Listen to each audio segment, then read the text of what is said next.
Robinson, now entering his 7th season, has been Rams head coach longer than any other in franchise history. Last year's chief motivator guided the LA Rams to the playoffs for the 5th time in 6 years. But this year, the Rams are talking Super Bowl, and with their league-leading 56 sacks in '88, it could be in their sights.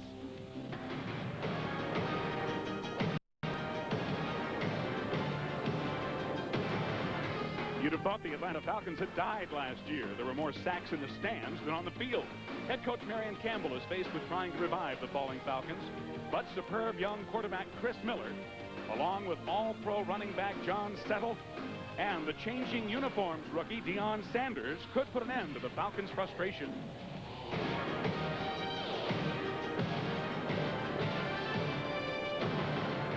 When you think of great Rams quarterbacks Bob Waterfield, Norm Van Brocklin, and of course Roman Gabriel, you can now add Jim Everett to the list as he's becoming the Rams' all-time best.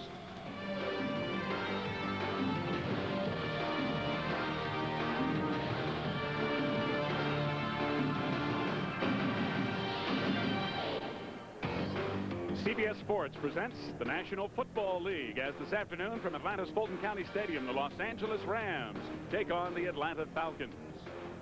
There will be plenty of ice around the ballpark and the stadium today. It will not, however, be of the natural variety as the fluids will be flowing freely. Game time temperature 90 degrees. The humidity listed at 56%. It feels higher than that. And, of course, it can be very hot and humid here in Atlanta. Hi, everybody. I'm Steve Zabriskie, and we welcome you to the season premiere of the NFL here on CBS. Opening games are always important for all teams, but perhaps a little more important for these two teams this season because it is a conference matchup for both Atlanta and Los Angeles. My partner today is Terry Bradshaw. And, Terry, what is it about an opener, and this one in particular, that makes it so important? Well, Steve, it's kind of like a Broadway play. It's something new, exciting, and maybe it's like coming back from being overseas for a while. You've had dates before, but you haven't had one in 8 months. You know what it's all about, but it's new and exciting, kind of gets stimulating. And these two quarterbacks said opening games are the most high-pressured games of the season, with the exception, of course, of playoff games. So it's just the idea they want to get off to a good start that's got them all excited. Well, among the many factors today, certainly the weather will be chief. And I think that with the heat and humidity today, it's going to affect both teams. But how will it have an effect, do you think, well, Terry? Hey, folks, I went down on the field before this game started, and it was so humid down there. I wasn't there more than 5 minutes. I was wringing wet with sweat. I walked over to the coaches. They were wringing wet with sweat. I'll tell you what's going to happen today. The Falcons are going to have to be able to run this football. They have no depth whatsoever in their offensive line. 2 starters are out. Bill Fralick, the starting right guard. Hey, he just got back, so they have no depth. If Chris Miller, the quarterback of the Falcons, has to throw the football, it's going to play into the hands of the #1 pass defense and sack team in 1988, these Los Angeles Rams. Walked off the field, Marion Campbell said, hey, Jerry, we're going to need lots of intravenous fluids after this one's over with. Well, that may be true. They may also need a few while the game is in progress. It is extremely humid. There's very little wind, if any, down in the field. The Los Angeles Rams have won the toss, and they will be receiving the goal to our left. Ron Brown from inside the 5 and out across the 20. Jim Everett, the Los Angeles quarterback who has really come into his own, leads the offense onto the field for the Rams. And here's the unit he'll be working with. Very big, very veteran offensive line with Panky, Newberry, Smith, Slayton, and Slater. Damone Johnson starts at tight end.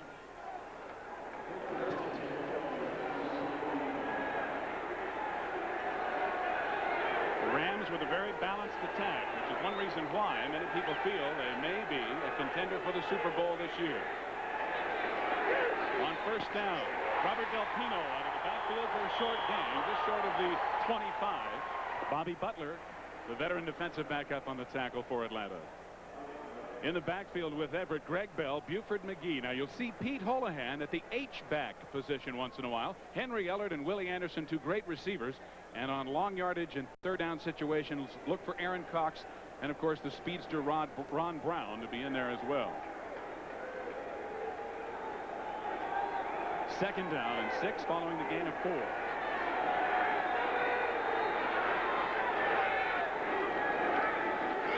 Bell's first carry. Tries to bounce outside, and he gets a yard or 2 as well as Andre Proust Number 93, who had such a sensational rookie year last year, dragged him down. Jim Everett, one of the things that he's going to do today is go up to the line of scrimmage and call a check with me. He will key the safety. Whichever safety comes up to the line of scrimmage, he will call his running plays away from that safety. That time, the weak safety, Gordon, came up, and then Everett called a play and ran Bell to the left, away from Gordon. Last year, Bell with 1,212 yards, 5 defensive backs, 4 wide receivers into the game for the Rams. As Cox and Brown are in there. Lots of time for Everett. But he overthrows everybody. It was intended for Aaron Cox, but Scott Case did a great job of holding him up. There is a penalty flag thrown, however.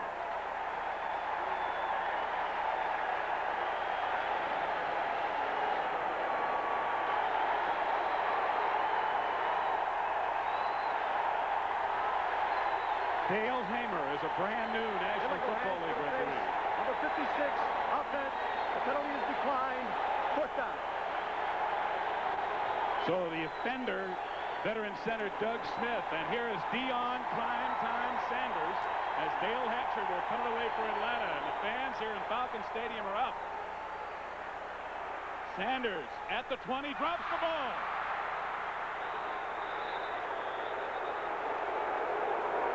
Well, the cheers turned to jeers on Deion Primetime Sanders' first chance. One of the problems Sanders is gonna have to face. This is not college. He just signed that $4.4 million contract, and these fans gave him a big round of applause. But there you can see the pressure of the opening game affecting the #1 draft choice of these Falcons, Deion Sanders, who's only been in camp, practice with this team 1.5 days. Well, they're bringing it back. It was a 52-yard punt by Hatcher. Here's the call. Ineligible receiver, downfield, number 57. The penalty is accepted. Replay. Well, that would have been a backup linebacker, 57, coming down that time. George Bethune for the Rams. You can't leave before only the 2 outside guys can go down before the punt. That time, George Bethune got off the ball. Can't do that. Kick it over. Well, Deion Sanders will have another chance as they move the ball back inside the 25 of Los Angeles. I bet he doesn't fumble this one.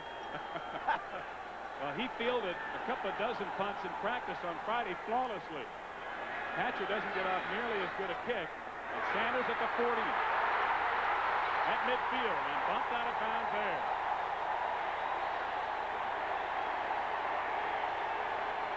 Robert Del Pino bumped him out of bounds. A 40-yard punt by Hatcher, and the Falcons will have excellent field position. Chris Miller, who has been described as just plain winner by Marion Campbell. And here's the offensive unit he'll be working behind. They are, for the most part, young, and they are out of position in some respects. And Bill Fralick just reported to camp this week, so they don't have much depth there.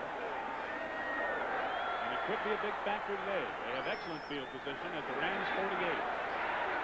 John Settle. Inside the 45. Clifford Hicks on the tackle. John Settle, Gene Lang, Haynes, and Collins, who were teammates at Northern Arizona University. Collins, a very highly thought of rookie. And on 3rd down and go long yardage, it'll be Stacy Bailey and Floyd Dixon in there as well at the wideout.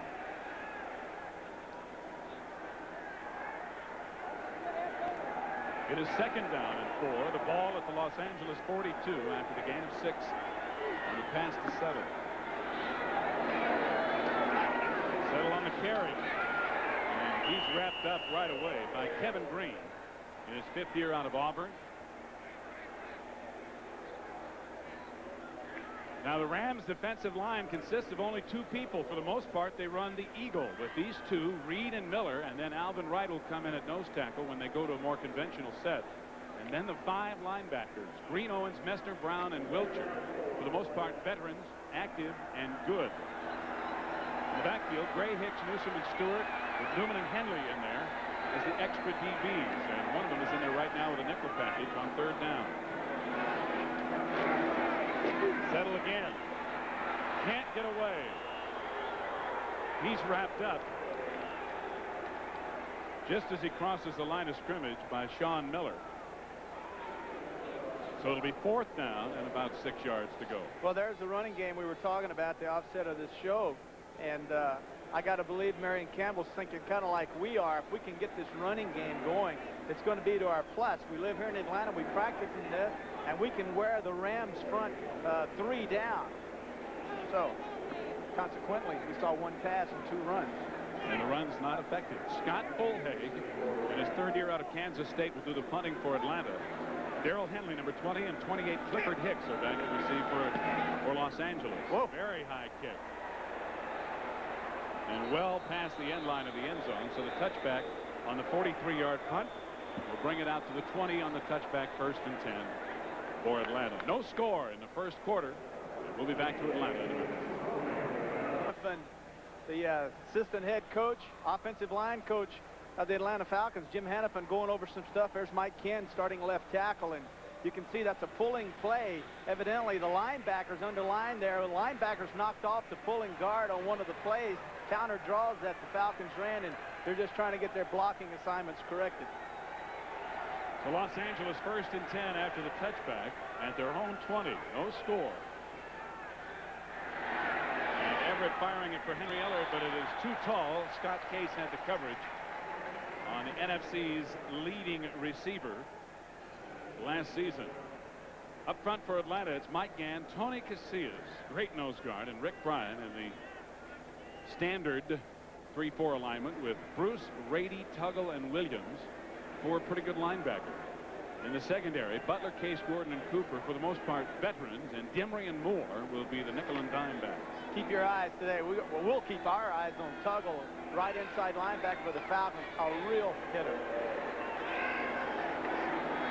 2nd down and 10. Still at the Los Angeles 20. Greg Bell. Not much running room. 2 or 3 is all, wrapped up by Rick Bryan and Tim Gordon, the free safety. That play was responsible. The reason that play was turned back inside was because Andre Bruce, 93, the outside linebacker, he went outside and turned in the guard, turned the force to run back to the inside, which is what he wanted to do. If he didn't take on the blocker, force the running back inside, he'll force him back into the coverage of the pursuit, and that's exactly what happened that time. Bruce comes out as the extra DB goes in, and extra wide receiver as well for Los Angeles on 3rd down and 7. Overthrown, Flipper Anderson, incomplete.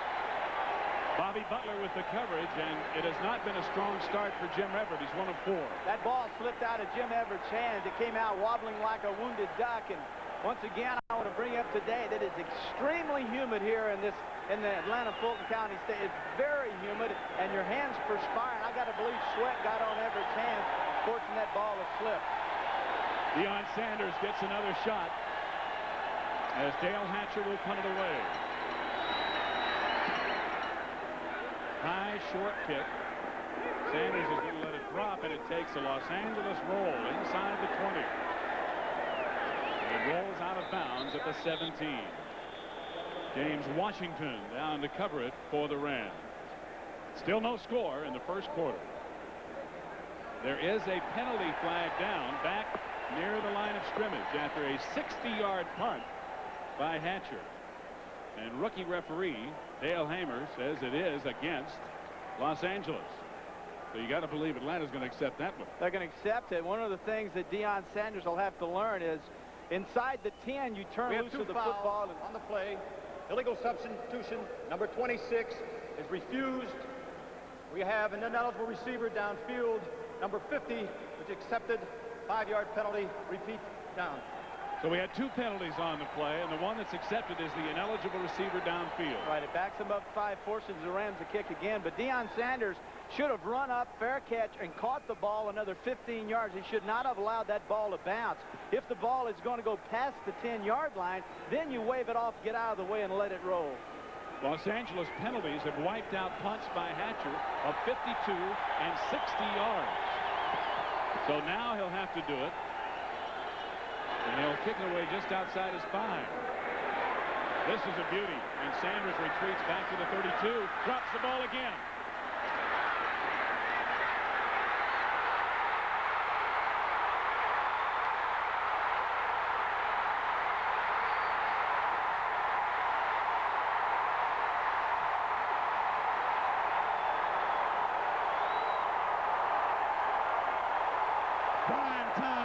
Sanders shows how he got his nickname as he goes all the way for a touchdown.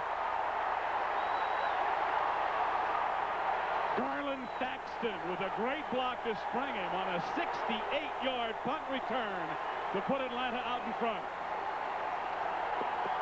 Deion Sanders told us yesterday that for every touchdown he gets on a punt return, he will give the blocking people 3 choices: a Gucci watch, a bunch of money, or a gold chain. Right now, he just forked up about $5 grand of that bonus money he got yesterday. You know what? He can afford it.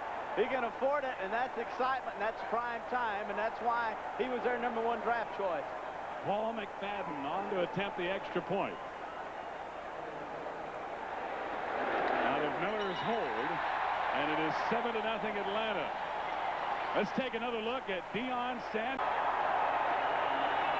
Sanders paying benefits already in his first game after signing that huge contract. Now Paul McFadden kicks it off with Atlanta leading 7-0. Ron Brown inside the 5. Ron Brown and Sanders can run together all day long. Deion, well, Bo knows baseball. Deion knows baseball. Deion Sanders leaving the Yankees to come to the Atlanta Falcons and sign the contract. This was his first major league home run. And it got out of there in one quick hurry. And the fans got a little example of what Deion Sanders is all about and why he's considered to be perhaps a hot dog at time. Watch him tie his shoe on home plate after the homer. Good place to do it. He is something else.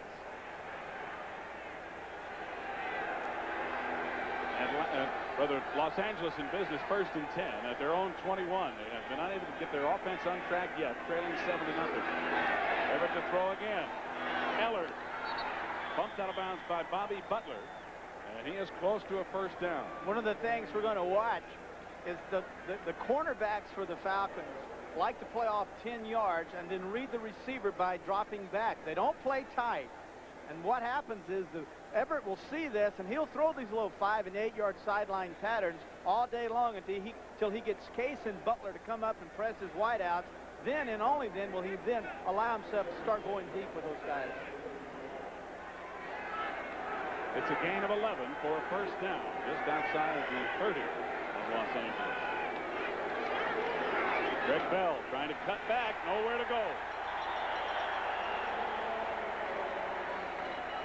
Jesse Tuggle, 58, leading the charge as Atlanta stayed at home along the front. Great block by Damone Johnson, 86, tight end of the Falcons. He actually hooked the defensive end for the I'm talking about for the Rams, Johnson, that is, hooks the defensive end, but Bell didn't follow pursuit. He went back inside, and when the end was sitting right there waiting on him. If you hook the end, you go outside. If you knock the end out wide, then you cut inside. Gain of just a yard, 2nd down and 9. Complete to Holohan, the tight end. Tim Gordon, the free safety, hit him immediately, but Pete Holohan with a big reception in his 9th year out of Notre Dame, and it's not only a Los Angeles first down, but they're in Atlanta territory. One of the things that happened was Holohan got released, clean release. As a linebacker, what you do on a receiver like Holohan, 81, is you pop him, get your hands on him, and slow him down. Holohan got off the line of scrimmage. No one even touched him, didn't even stop him, and he's by that linebacker just like that, and Everett with that great arm just, boom, just popped it right in there. It's a gain of 19 and a first down at the Atlanta 48.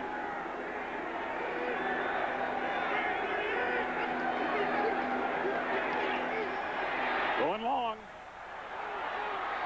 Intended for Flipper Anderson, but he was double covered. Evan Cooper, the strong safety, and Charles Demry, who's in there as the 5th DB, had him pretty well. All right, notice on the left side now when Flipper Anderson comes out, and look at the separation, the corner on the outside. Look what Butler's doing. Butler's dropping to the outside. There's the hook and go. No one paid any attention to it. You know why? Because they hadn't run the 10-yard hook. First of all, run the 10-yard hook and complete it. Now you get Butler's attention. When he sees that little move, he'll break off and come inside. But they had not set up the bump and go. They had not run the hook. And what's a defensive back going to do first? He's going to not get beat deep. Exactly. So it's 2nd down and 10. Bell with a big hole. And a first down, but he fumbles the football. They're going to say he's down. They're going to rule that the ground caused the fumble. The line judge, Ron Bloom, running right in there immediately to signal that Bell was down.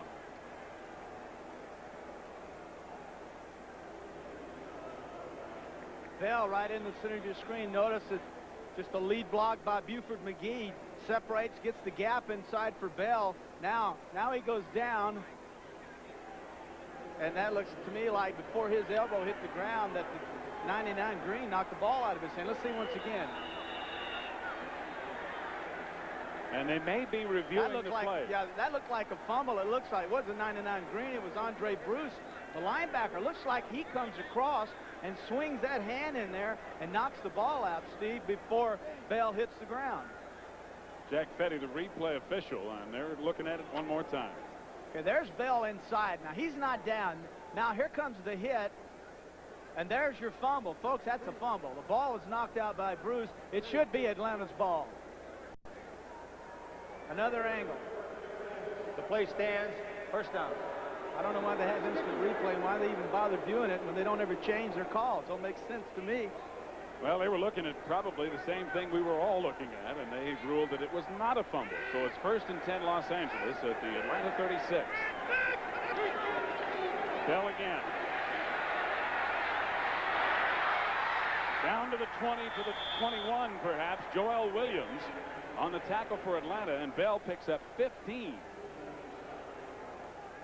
Something that the Rams, Steve, didn't do a lot of until last year was pull their guards right side. This time you're going to see the guards slanting in the tackle. Slater leading outside for Bell. There's a great Buford McGee block, a kick-out block, and now Bell's free.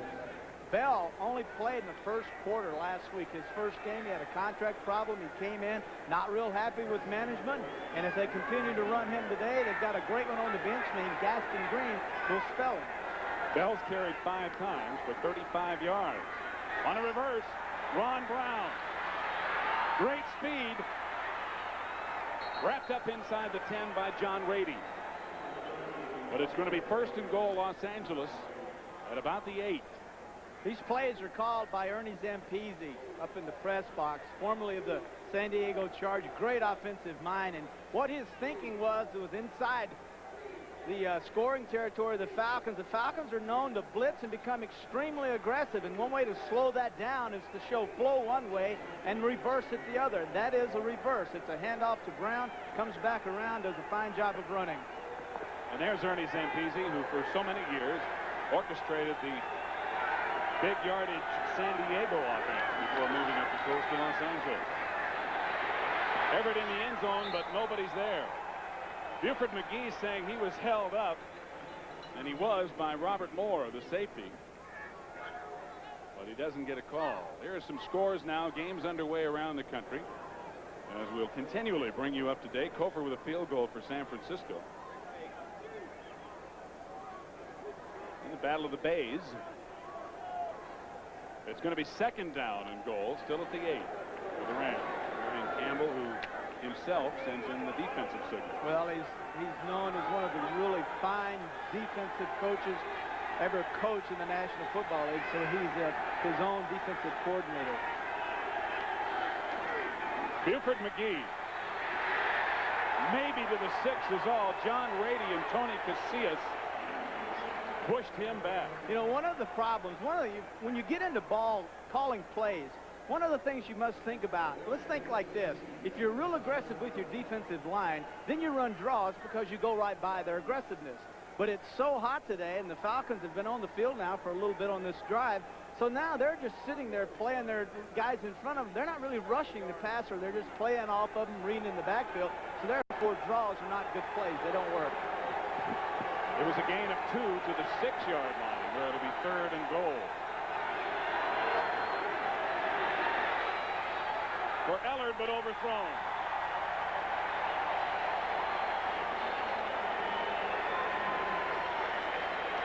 Jim Everett and the Rams are not off to a strong start. It was a lengthy drive, but now they'll have to go for the 3 points on 4th and goal from the 6, trailing 7-0, and Mike Lansford is in to attempt the field goal.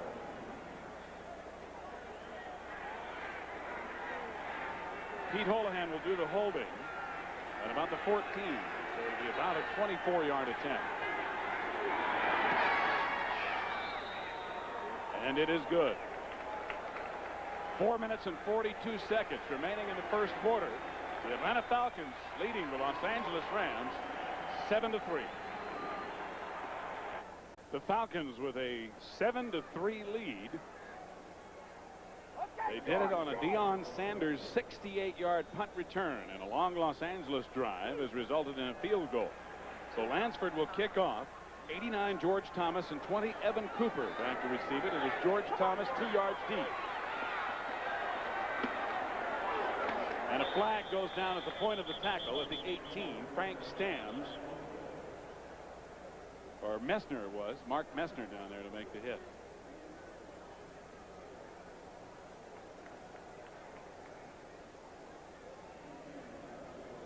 There's the Swamp Fox. His 28th year in the National Football League.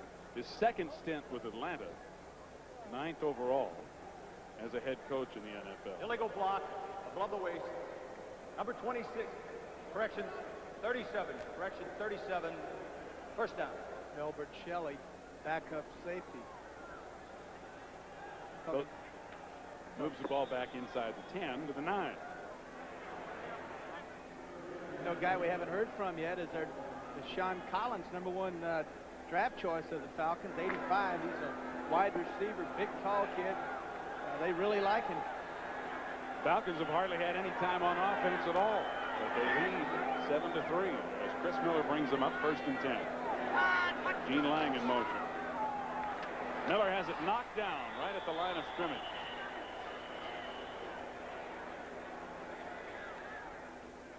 And there's a penalty flag thrown at the line of scrimmage as well. Well, notice there's no one over the center.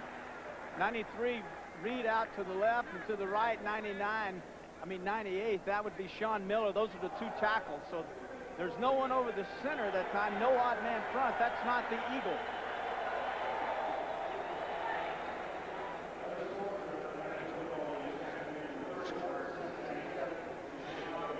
The penalty against Los Angeles. 5 yards moves it out to the 14.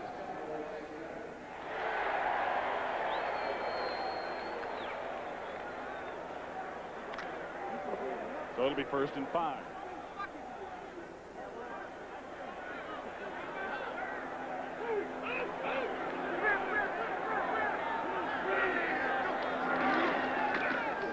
Gene Lang slicing for the first down. Out to the 20. Clifford Hicks tripped him up along with Mark Messner. Well, a lot is said about the offense of the Los Angeles Rams, but there are a lot of looks that these Falcons will give you. And that time, the Falcons came up with 2 tight ends, got in the eye set, and gave the ball to Lang, who slashed through and almost, well, he did. He got the first down. So we'll see a lot of looks, too, from these Falcons. That is the first down from Atlanta. They have gained a total of 10 yards so far, but they lead 7-3. 1st and 10, right at the 20. 3:46 to go in the first quarter.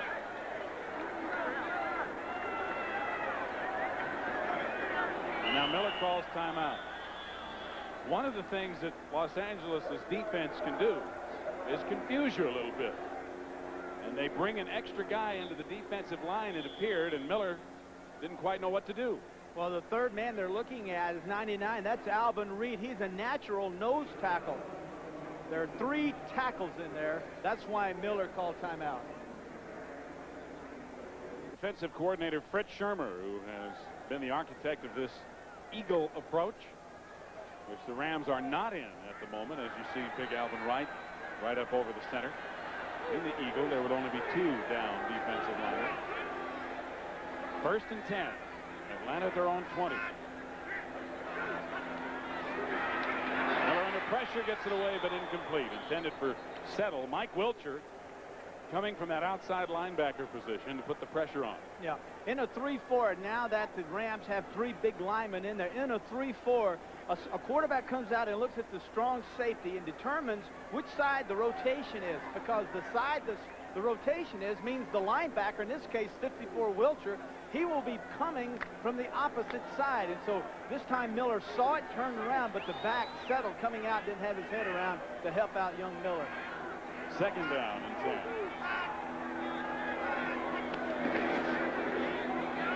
Settle can't find a hole right at the line of scrimmage. He is hammered with nothing but blue shirts. So it'll be third down and 10, and Atlanta, Terry, still unable to run the football, which you felt was a key today. I really thought they had to. Well, they still have to run the football. One of the things that's really bad for them right now is the fact that they're always in third and long, more than 5 yards. We're looking at 3rd and 9 here. And when you do that against a great defense like the Rams, all you're doing is playing into their hands. They've got to get a running game going or a short passing game to take pressure off the quarterback Miller. Rams with 6 defensive backs in on 3rd and 9. Miller has time.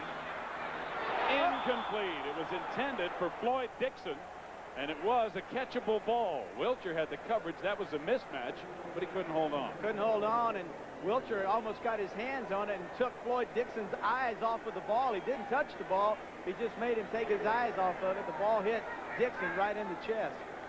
So Scott Fulhaig will come in, and dropping back is Darrell Henley, number 20, a rookie, standing at about his own 35.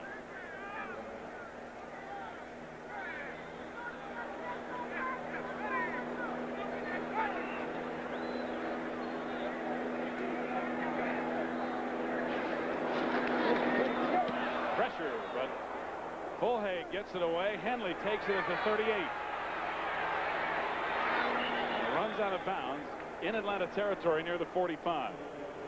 So the Rams, who had a good drive and ended up with 3 points after the 40-yard punt, will enjoy good field position as Atlanta leads it 7-3 with 2:41 remaining in the first quarter.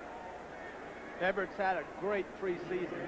First game, and we said a lot of nerves, wanting to get off to a great start. Should have been all-pro last year, led the league with 31 touchdown passes, and yet did not get in the Pro Bowl because of Wade Wilson up with the Vikings. But this guy should have been there and has not had a good first quarter. A little nervous, but I expect him to settle down and start completing passes. First and 10, Los Angeles at the Atlanta 46. For Ellard, complete. And Ellard short of a first down, and he took some kind of hit from Andre Bruce after Bobby Butler had the initial check. Yeah, see, with this coverage that the Falcons use, I know a strong-arm guy like Everett wants to throw it deep, but I turn around, I throw to Ellard out there. Here, 5 yards, take it. Okay, going 5 more. Here, take it. 5 more. Here, take it. Until I got those corners on top of me, then I'd go boom downtown with it. I just take what they're giving me and stay in there and keep patient. Don't get too excited and try to take it deep. Second down and 1. Both Bell and McGee in the backfield. Pitch to Bell. First down and then some inside the 30. Down to about the 28. John Rady, 59 on the tackle. Terry, you talked about how Jim Everett should have been in the Pro Bowl last year. What a year he had. Yeah, he was the #1 TD passer in the National Football League. Can you imagine? And didn't make the Pro Bowl? Give me a break. I mean, on the other hand, he had one of the best receivers, in fact, the leading receiver among yardage last year, Henry Ellard. Not bad. They've become, I mean, people talk about Montana and Rice. They've got nothing on Everett and Ellard. Yeah, they do. Three Super Bowl rings. That's a good point. Greg Bell driving hard. Down to about the 22. Wrapped up by Tim Gordon, the free safety. Yeah, now you're seeing Johnny Robinson football. You know, when Zampese came over to the Rams, one of the things that Robinson was worried about was that if we bring in this offense with throw, we're going to lose our mental toughness in the offensive line, and we won't be able to run the football, especially in the fourth quarter when we really need to run it. But last year proves that wrong, as they ran the football well last year. They threw it well. Now they're running it well today, and the run today will set the pass up later. Already Bell has 50 yards on 7 carries, and Bell has it again. Again, he tries to cut back. Everett's trying to block for him, but a gain of only 2 to the 20 before Scott Case, number 25, finally makes the stop. Yeah, that cutback running is good. The only problem is that Bell runs about 25 or 30 yards, and he's carried the ball, what'd you say, 7 times so far? So now that's 8, and you see him leaving the game. It's so hot and humid, and when it's humid, you can't get enough oxygen.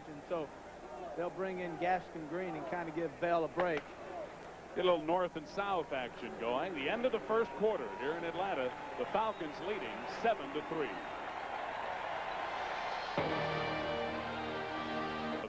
Humidity, at least 60% humidity. Very little wind here in Atlanta and a threat of rain. And the heat and humidity will become more of a factor as the game goes on. Fans on the sidelines, the electric variety that is, trying to keep people as cool as possible as we start the second quarter here in Atlanta with the Falcons leading the Rams 7-3. Steve Zabriskie and Terry Bradshaw in CBS season premiere of the NFL coverage for you. 3rd down and 2. Los Angeles at the Atlanta 19. Greg Bell cutting back again and getting down to the 15. He has enough for the first down, and again free safety Tim Gordon, 41, made the tackle. Bell came into this game, he only had 1 week of practice, Steve, and he said, I'm in the best shape I've ever been in. I've lost 15 pounds. And he said, now, I don't have an attitude problem. Everybody thinks I got an attitude problem. I remember when he came to the Rams in the Dickerson trade where he said, I'm just happy to be here, just happy to have a chance, just want to prove to everyone what a great back I am. Buffalo's behind me. And then after 1 year, had a great year. He had contract problems, and now he's signed. But in talking to him, I'm confused. I still don't think he's happy. No, I agree with you. The conversation yesterday sort of bore that out. Everett on first down, completing it to Holohan near the 2-yard line. Evan Cooper, the strong safety, with a stop along with Andre Bruce. But Los Angeles knocking on the door with a 1st and goal at the Atlanta 2. That's the same play that Holohan caught earlier when he released outside the linebacker and Everett gunned the ball in there. Left of your screen, Everett just takes a little quick step, turns around, and there's that little drill right there, and Holohan comes back inside. But the defense doesn't change. Normally what you see is man coverage, aggressive coverage with man-to-man people covering their receivers, but not in Atlanta's case. They dropped off in zone. A 13-yard gain, the 8th Ram first down. Bell, touchdown. But there is a penalty flag thrown at the line of scrimmage.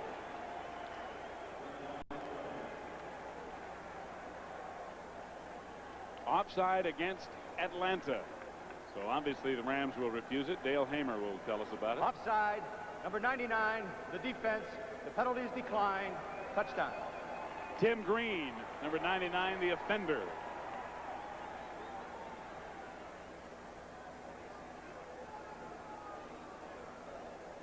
Top right of your screen, you saw the defensive end that time. That would have been Joel Williams lined up as the defensive end. He's actually a linebacker, but Everett, quarterbacks get into a cadence where they go hut one or hut one or hut one, and all of a sudden they go hut one, hut two, and that time Everett changed up the cadence.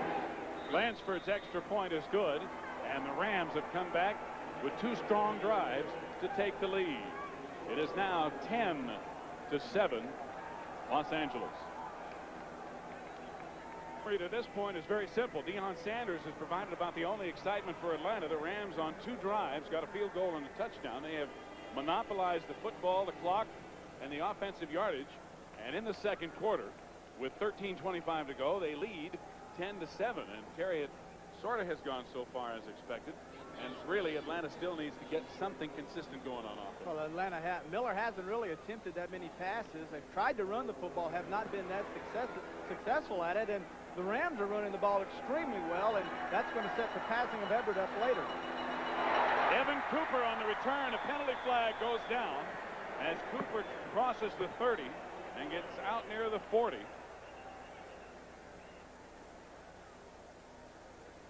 George Thomas on the return, and it's holding on the run back against Atlanta. Now, these 2 teams last year were among the least penalized teams in the National Football League, and this game today has had too many penalties already. Dale Hamer in his first NFL game as a referee. Holding, number 80, for the receiving team. 10-yard penalty, first down.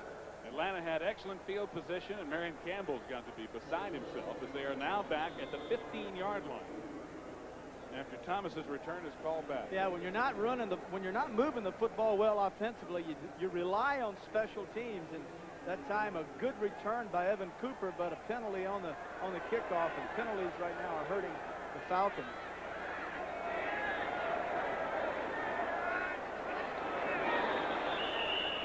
Penalty flag stops play as Gene Lang broke out of the fullback position before the snap, and it's going to be a legal procedure against Atlanta. Yeah, but Lang can do that, Steve. He can break out of there before the snap as long as he's not going toward the line of scrimmage, and he was not doing that. And so therefore he can set up and go in motion, and that wouldn't be a penalty. But Mike Kim, number 78, the offensive tackle, also moved on the play. So offensive linemen can't move anyway, and you can only have one guy in motion to begin with. So it's back to the 10 where it's 1st and 15. Keeping you up to date on the CBS Sports Wire all day long from other action around the NFL. Lang cutting back, and a yard is about it. Mike Peel, first-year player out of Illinois, was there. Mike Peel kind of hangs out with Sean Miller. Miller's kind of taking him under his belt. He's actually a second-year guy on injured reserves last year, and Sean Miller's just kind of holding his hand and showing him the ropes, and that time young Mr. Peel did a fine job. Fans getting a little impatient here. They're tired of this running offense. They want to see that ball in the air. Well, Atlanta may put it up, but Los Angeles now has 6 defensive backs in the game. Falcons with 3 wide receivers, Miller to throw. Knocked down again by Sean Miller. Jamie Dukes was blocking on Miller, but Miller at 6'4", got those big hands up, knocked that down for the second time. What happens is that the receiver coming behind Miller is too close to the line of scrimmage, so no matter how high a release Miller would have to get the ball to the receiver, it would be knocked down by a defensive lineman. You have to have separation with your receivers and the defensive line. That time the receiver was too close. Chris Miller, 1 of 4 passing for only 6 yards. 3rd down, 15. Almost intercepted. Oh. Clifford Hicks almost had a touchdown to go with the interception, as he would have had nobody in front of him. They call him Boom, and he'd like to hit himself right in the head right now. Miller's turning around. This is a timing pattern. Turns around and just guns the football, and there stands Hicks. He never even saw him. You know, a lot of times you'll see quarterbacks turn from one angle and fire to the other, and it's called a timing route, where you don't look at the receiver, you just anticipate an area, and Miller threw the ball behind the intended receiver. So Scott Fulhag is on, and the rookie Darrell Henley is back to receive for Los Angeles. Henley out of UCLA.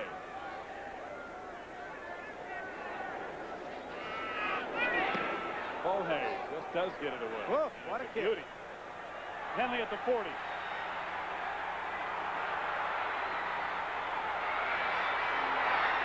Down to the 35 of Atlanta.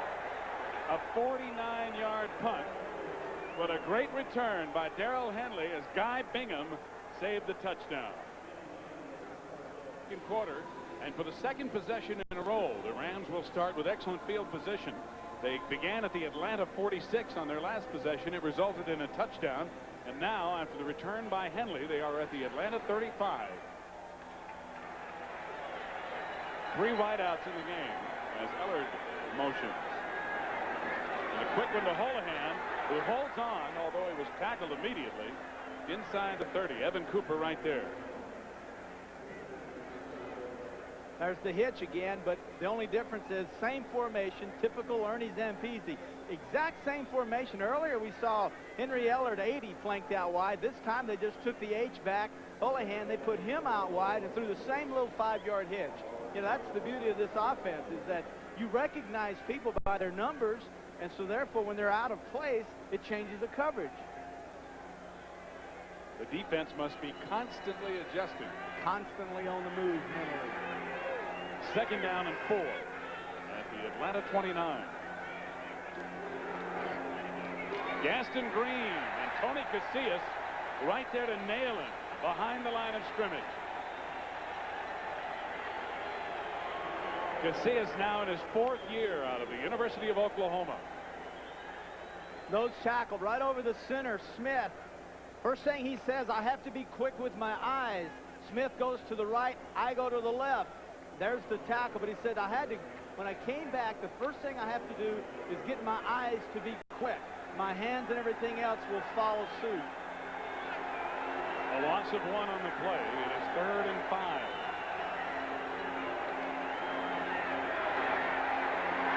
Lofted for Ron Brown, but incomplete. Scott Case with the coverage, but a flag is thrown. Everett's having trouble holding his football as the ball once again slips out of his hand. There's the offside. And Atlanta hurts themselves again with a penalty, as the incompleted pass would have brought up 4th down. Offside, number 99 of the defense, lined up in a neutral zone. 5-yard penalty. Repeat, third That's the down. second time Tim Green has been called. Yeah, and if you ask me the question, Terry, how wide is the neutral zone? It's the length of the football, which is about 13 inches. So you figure you've got 13 inches, and that's still close. I wouldn't want to be any closer to anyone on the offensive line of the Rams or the defensive line of the Falcons. I would want a bigger neutral zone. I wouldn't want to be up that close to hear a guy think. That's exactly what you're doing when you're that close.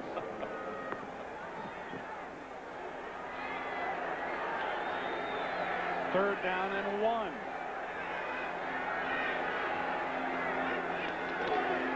There's Bell. Whoa. He didn't get it. Scott Case up very quickly to support. The Rams electing to go wide on 3rd and 1. They come up short. Yeah, counter play. When you run counters where the quarterback steps one way and you hand back, they take longer to develop. And when you're going wide, you allow the pursuit of a defense. And the Falcons have a great, young, aggressive, quick pursuing defensive team. So counter plays in short yardage situations, I would think, are not very good plays by evidence. They're going to have to try to make a field goal now. So Mike Lansford, who's already kicked one, will come on to attempt a 43-yarder. Now the Holohan's hold. And it is no good. 9:51 to go in the 2nd quarter, and the Rams not running on all cylinders, but leading still 10-7.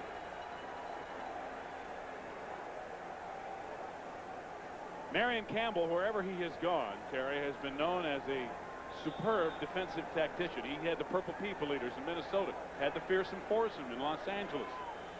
He's got these guys playing some pretty good defense, even though their offense hadn't done a thing today. Well, if you'll just look at the total, last 8 games of last year gave up less than 12 points a game. Earlier, he did 220 points. So defensively, they're right on schedule to become one of the really great defenses in the National Football League. Miller completes it. Michael Haynes with the reception. It appears to be short of the 1st down. Jerry Gray, number 25, made the stop. But it may be Atlanta's best gain of the day. Well, Haynes is a burner, and the routes that seem to be popular today are the simple little curls. The real key here is that Miller has time. Little 1, 2, 3, and 5-step drop, sets up, and guns the ball, and there's a simple little turn in that time by Haynes. Not a 1st down, but picked up 8. Haynes led the Falcons last year in touchdown receptions with 4.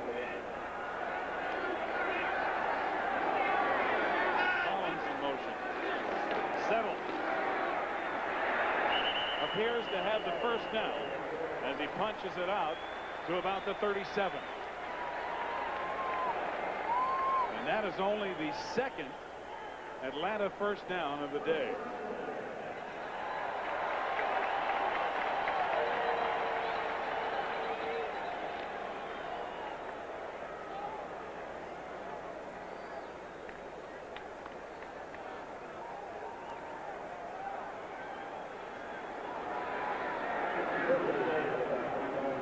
First and 10 from their own 37. Falcons down by 3. Tip but caught. Gene Lang out of the backfield. Short gain to the 40. Clifford Hicks made the stop.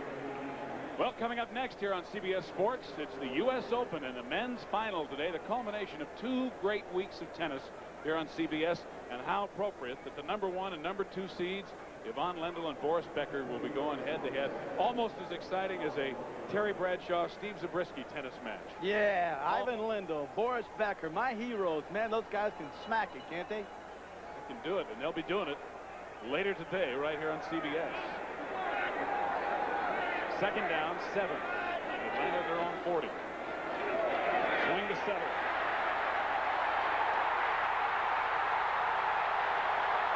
Ball down.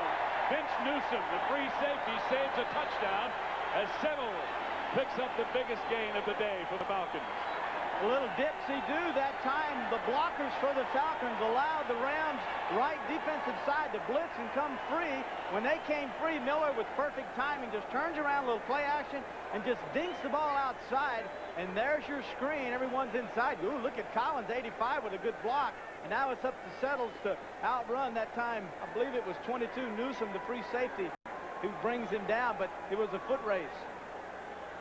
John Settle, last year, the first free agent in the history of the National Football League to rush for over 1,000 yards. He gained 28 on the screen pass. First and 10 from the Rams' 32. Sean Collins with his first catch, and he was welcomed to the NFL by Michael Stewart. Yeah, but that's good. You know why that's good? Because Collins is 6'2", 205. He catches him a little old 4-yard pass. He takes a heck of a hit. He jumps right up, and he sends a little message to everyone saying, go ahead, take your shots. I can get it. I'm going to get up. Proves to him that he's tough, I think. Proves to him that he's tough. Well, he got ear hold pretty good right there. It's a gain of 3, second down and 7.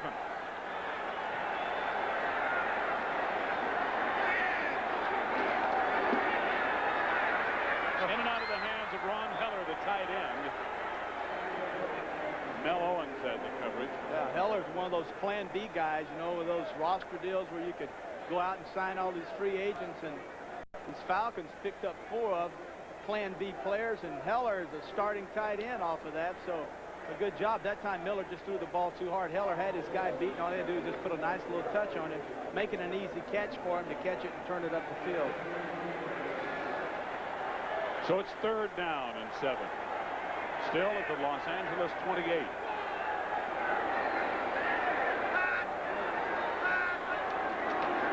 Settle. Oh. Mike Penn with a block. Settle trying to get the first down, and a penalty flag goes down at the point of the tackle. James Washington coming up from the safety position, along with Anthony Newman. And it's against the Falcons again. Atlanta has really hurt themselves with penalties. This will be the 5th against the Falcons.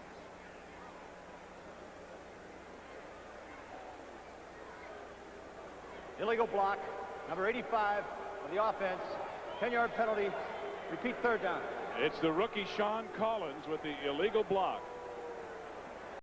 Well, don't forget, Collins got ear hold, as Zabriskie liked to put. Now he gets a chance to return the favor, and he gets his man right in the back, so that is an illegal block. It's a little lower, it's a clip, but you can't be blocking guys in the back, and just poor judgment that time by rookie Collins. Besides that, so he got the block. That wouldn't hurt anyone. You know, get a whammer, you know. That's right. Return to favor. You bet. Third down, 13 from the Rams' 34. Green has him.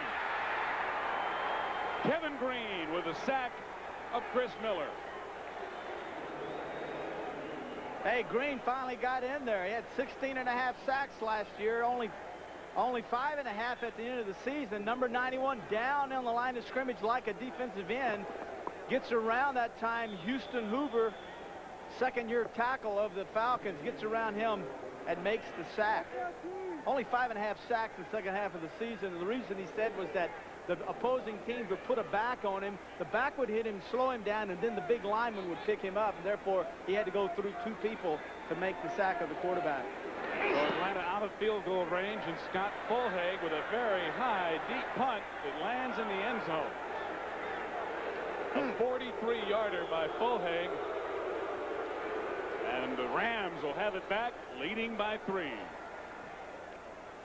Number 91, Kevin Green, He said you have to be mobile, hostile, and crazy to play this game. And he said, I like to bring this crazy attitude out, and I like to slobber.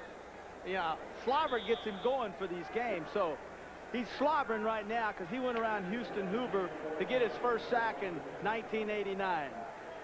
That's another reason they need to make the neutral zone wider, right. too. Better word would be drooling, too, than slobber. First and 10 Rams at their own 20. Greg Bell, nowhere to go. Mike Gann, Tony Casillas, Rick Bryan, all of the front three right there. A good front three. You look at Casillas and Gann, and boy, you back it up with the #1 draft in 1988 and Andre Bruce on the outside and Marcus Cotton, and you're looking at a potentially great defensive unit that Marion Campbell has here in Atlanta. Then you got Jesse Tuggle, and Joel Williams has been around now 11 years. They got a pretty good mixture on defense. Second down and 10. No gain by Bell. Everett under pressure, sacked by Gann. Rick Bryan from the backside.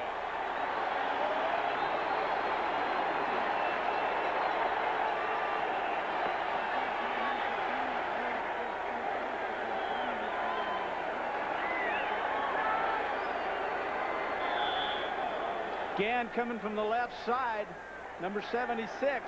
First time Everett has faced the corners coming up and pressing his receivers. They slow down the receivers coming off the line of scrimmage, allowing Gann to come through and make the sack of Everett. Bryan in his 6th year out of Oklahoma. Third down, 21. Bell picking his way out across the 15, tripped up by Tim Gordon.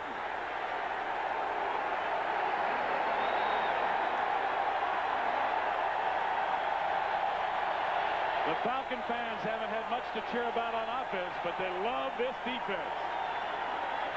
And the more you'll see a young defense make big plays on a team that everyone, including myself, has picked to go to the Super Bowl, the more big plays they make, the more confidence they get, and then the better they get. And the fans are up on their feet now because Deion Primetime Sanders may get another chance. He calls for a fair catch, however, and takes it at the 45 of Atlanta. A 39-yard punt. 10-7 Los Angeles. Well, next weekend, CBS Sports college football coverage will be in Boulder, Colorado. Illinois, the Fighting Illini, taking on the Buffaloes. Buffaloes already 2-0 this year. They've won 45-20 over a cross-state rival Colorado State yesterday. Eric Bieniemy, 156 yards and 3 touchdowns for the Buffs. That's next Saturday at 2:30 Eastern, 11:30 Pacific, right here on CBS College Football for 1989. Miller over the middle behind the intended receiver Ron Heller, and it bounced off the back of Mel Owens. That's good coverage by Mel Owens. Played outside last year. They're playing him a lot inside this year. His primary responsibility is to line up over the tight end, jam him and ride with him and stay with him all the way over across the football field. And one of the things Miller's trying to do is get his tight end the ball on crossing routes, but he can't lead it and he can't drop it in there because Mel Owens has such tight coverage. Owens in his 9th year out of Michigan. And in his 2nd and 10, still at the Atlanta 45.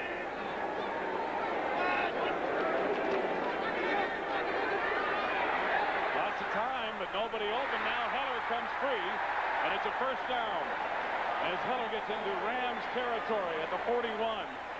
Richard Brown and Vince Newsom made the stop. Well, without the Eagle defense, the confusion is not there for the young line of the Atlanta Falcons. Plenty of time. Miller, he's worried about his feet, whether or not he's going to have enough time. Drops back, sets up. His first guy was covered. He stepped up in the pocket as Heller comes off the block there and then turns around, and then he gets the ball to Heller. Notice Green goes outside. Heller goes inside. There's your completion. It's a gain of 15 as they mark it at the Rams 40. First and 10. Heller can't hold on this time, and again Richard Brown had the coverage, and the Atlanta fans want interference. That's just good coverage. Hey, look, let's give credit where credit's due. That Richard Brown, the guy that was cut, brought back and signed, and it has to start today because of injuries to the linebacking core, primarily of Freddie Strickland. So now 92, guy that was cut, is starting and does a great job, I think, of covering the tight end Heller. Well, he was on him like a blanket. Brown only in his second year out of San Diego State. 2nd and 10.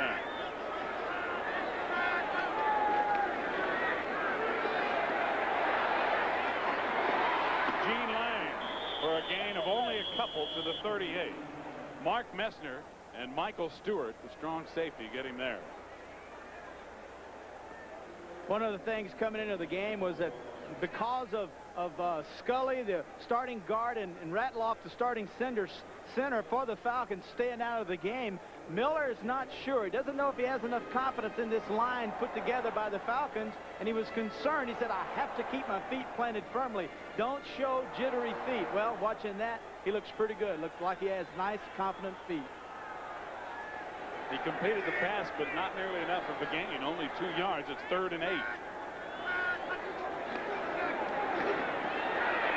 Oh! Incomplete. John Settle had a convoy, and he and Miller are both very upset because there was some clear sailing out there for Settle had he gotten the football. Yeah, that's a good call. You know, a little screen. You got a team that's got a great pass rush, and those screens, let them in there, dink it off, get outside, pull all your linemen, and give it to an all-pro back. And, man, those big things should happen, but timing on that thing was just lousy. Darrell Henley, number 20, to the left, and Clifford Hicks, 28, to the right, ready for Scott Fulhage's punt. And Atlanta has punted on the end of every single possession today. Fulhage hangs it up there. It lands at the 10 and goes into the end zone. Albert Shelley was trying to down it, but couldn't get to the ball. A 38-yard punt. It'll be 1st and 10, Rams at their 20. Miller, one of the things as quarterbacks do, there are 3 programs to passing. There's the short and the medium and the long passes, and then you correlate those with the steps. 3 steps. Look at this. 3 times he's thrown 3 steps. 5 steps, which are medium passes, 11 times. 7 steps means he's throwing the ball deep only 1 time. The reason that's important is we're looking at how much pressure, how many times, how much pressure is going to be on this young Atlanta Falcon offensive line. A lot of medium, a lot of short passing game. Everett trying to throw medium, incomplete, intended for Willie Anderson, and Flipper was past the 1st down marker, but the ball was overthrown. Charles Dimry and the coverage. 2-minute warning at the end of the 1st half, and we'll be right back. The things Chris Miller wanted to do today, he told us yesterday, was keep the offense on the field so the defense wouldn't have to be on the field so much against this Ram offense. It has not worked out that way. The Atlanta defense has been on the field a ton, and as you can see, although Atlanta has made a lot of progress in the 2nd quarter, the Rams still with almost twice as much yardage, and they have the ball again, 1st and 10 at their own 20, leading 10-7.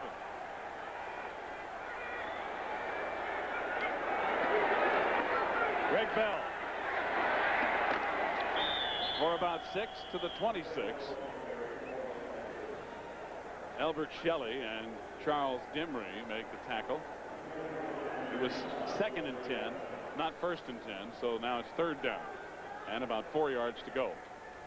Coming up at halftime on the NFL Today, Brent Nerve will be along with all the scores, highlights, latest information from around the league, and it's bigger than the office pool, and it's illegal. Pat O'Brien has the story of Oregon's new football lottery. Over the middle and incomplete.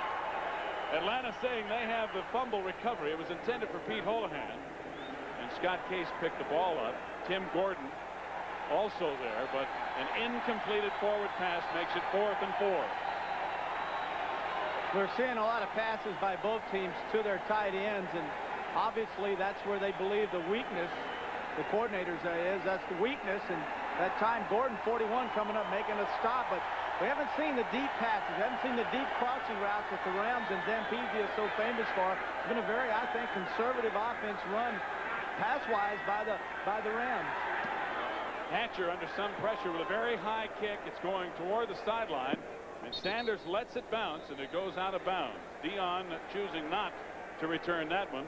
He had a 68-yarder for a touchdown in the first quarter. He did. You know, and Deion Sanders is a young man that's being, everyone says, going to be one of the greatest defensive backs to play the game, National Football League, and he said that he doesn't believe that special teams in the National Football League take pride in their work, and he said that's the reason that if I score a touchdown on a punt return, I'm going to give the 10 guys blocking for me a choice of cash, a gold chain, or a Gucci watch.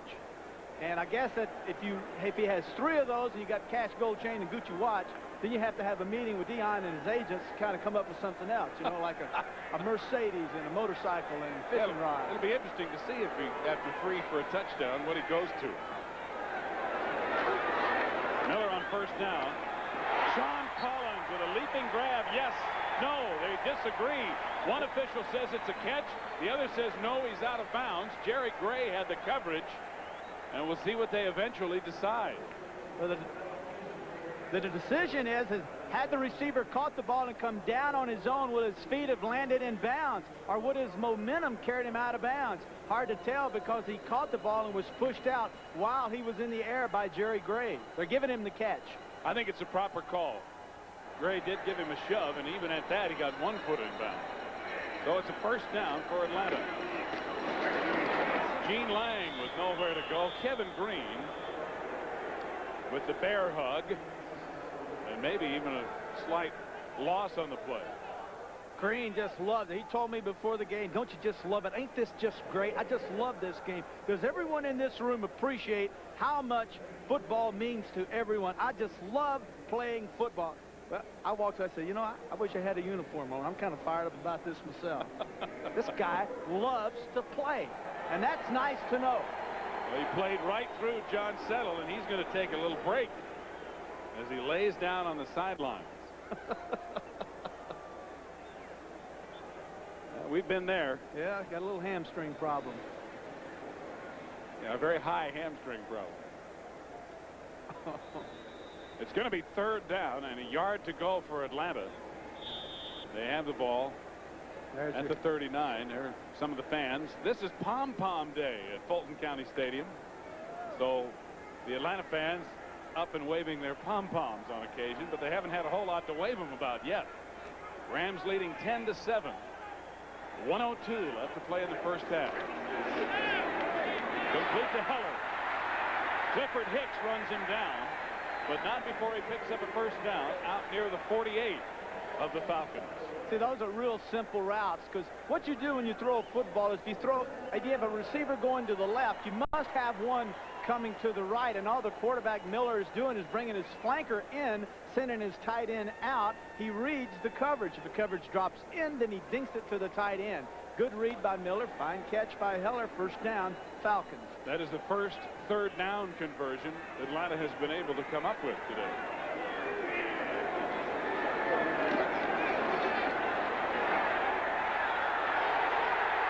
Dixon, touchdown!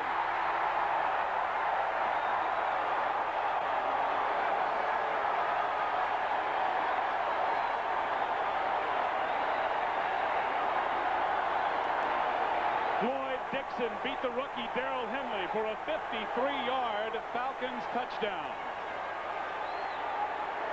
Yeah, Henley told us yesterday, the one thing I don't want to have happen to me is to get beat deep. I don't want to get beat deep. And boy, that was a great throw by Miller. He turned this ball loose before Dixon had even gotten near, not even with the cornerback that time. Lloyd Dixon out of the small college Stephen F. Austin in Texas as Paul McFadden comes on for the extra point. And it is good. Just 49 seconds remaining in the first half. The Falcons have come back to take the lead by 4. Gets by his man Henley. There's the throw. There's the catch. And when you're a young quarterback, touchdown passes are hard to come by, so what do? Yeah, that's what you do right there. Throw your hands up. Celebrate. Get fired up. Celebrate. Robert Del Pino and Ron Brown back for the kickoff. Del Pino in the end zone. He decides to take it out. 4-yard deep. He gets it out to about the 27. So a good return by Del Pino with just 42 seconds left to go in the first half. Both offenses have sputtered. The Falcons with the big plays for their 14 points. The Sanders punt return, the Dixon reception for Miller. And still, Jim Everett's trying to get something consistent going. The Rams have really only had one good drive. Right. They haven't really used their offense so far. They haven't thrown the deep crossing routes, the deep post ends, the deep corners, which they're so famous for. As MP's the offense with 40 seconds left should be very easy for them to score. Draw to Bell. Trying to get outside, and he does in the grasp of Charles Dimry. Stopping the clock with 37 seconds left to go in the half. Yeah, when I meant should be easy for them to score, I didn't mean it was going to be easy for them to score. I mean that it is such an explosive offense that scoring from with 30 seconds left, I've seen it so many times playing against Dan Fouts. Boom, there it is, touchdown. You go, gee whiz, how did they do that? We haven't seen that today. Bell gained 8, so it's 2nd down and 2. The Rams at their own 35. 37 seconds left in the half. Complete to Bell. Good move. And up across the 45 before Joel Williams and Bobby Butler hold on. And now the Rams stop the clock with 28 seconds left to go in the half. They call him JR, John Robinson, and one of the things that you get from the players in talking to them and covering the Rams, they all seem to have sort of a special feeling about JR, don't they, Terry? Well, they like him. They say the players coach. He understands. He has the motivation. He understands players on all levels, all races. He just has the ability to communicate. And as the players tell us, he said, hardest working guy I believe I've ever seen. Bell told us he's the hardest working coach I've ever seen, and he's got a tremendous, the players just absolutely respect him to the very utmost, and the fact that he's come in and been the great coach for 7 years with the Rams, he gave him some cohesiveness and continuity, and they've responded. Plus, he's done an excellent job of putting together a staff that knows exactly how to win football games. He is the longest head coaching tenure in Rams history with his 7th year. Everett under pressure. Slides down as he gets into Falcon territory. And big number 77, Rick Bryan, pounced on him. Timeout, Los Angeles. Yeah, I thought for a second that Everett was going to stay there complaining. You got to get up. It's 2 minutes. You got to get up or you got to call a timeout. And that time Jim thought what he was worried about was that he thought he had gone down in time and should not, and a penalty should have been called for a late hit on roughing the quarterback. Well, it was very close. Rick Bryan in hot pursuit. Yeah, Bryan's chasing him. There's the slide, and then there's the hit. Hey, that's one of those flip a coin. Had he'd already been down and had his head down, I would say, yeah, but how are you going to judge whether Bryan could have stopped? And, here we go again. No, I don't think he could have. Marcus Cotton, number 51, really had pressure on Everett and chased him out of there, and Bryan finished the job. But there was a gain of 8 on the play, so it'll be 2nd down and 2. Yeah, when a quarterback is running with the football, Steve, if he slides feet first, he can't get up and run with it, and if you hit him, it's a penalty.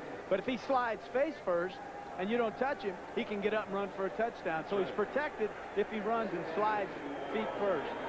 That was just too close. Yes, it was. Falcons leading 14-10 in the final seconds of the half. Everett almost intercepted. Almost picked off by Bobby Butler. Yeah, this Atlanta defense has got the Rams off just totally in disarray. The flow's not there. It's nothing like we've seen in preseason. Things aren't happening. And good things have to happen, even to a veteran team, for them to build their confidence. And if good things aren't happening, you lose your confidence. It's just natural. And right now, the passing game, hey, it's It's just not clicking, just not happening. Not now, not in the first half anyway. Everett has completed 7 of 16 for 72 yards. And the Rams are 1 of 7 on third down conversion. Looking long with 9 seconds to go. It's caught by Anderson. Touchdown. Oh! Henry Ellard came up with it. Ellard and Anderson both went up for the ball, and Ellard holds on for a Los Angeles touchdown as time has run out in the first half. Evan Cooper, Scott Case, Flipper Anderson, and Henry Ellard, 2 from each team, all went up at the same time. Now the Rams Hail Mary pass, and one of the reasons defensive backs are not offensive receivers is that primarily they don't have good hands. But 25 Case intercepted 10 passes and was in the Pro Bowl last year. But Ellard goes up. It looks like it's a tie between Case and Ellard, and in that case, tie goes to the receiver. Touchdown Rams. A 54-yard touchdown, and Lansford, with no time left on the clock, converts the extra point. Oh! After the Falcons had battled back with a big play of their own to lead, Los Angeles closes out the first half with a 54-yard touchdown. That's the end of the half with a score: Los Angeles 17, Atlanta 14.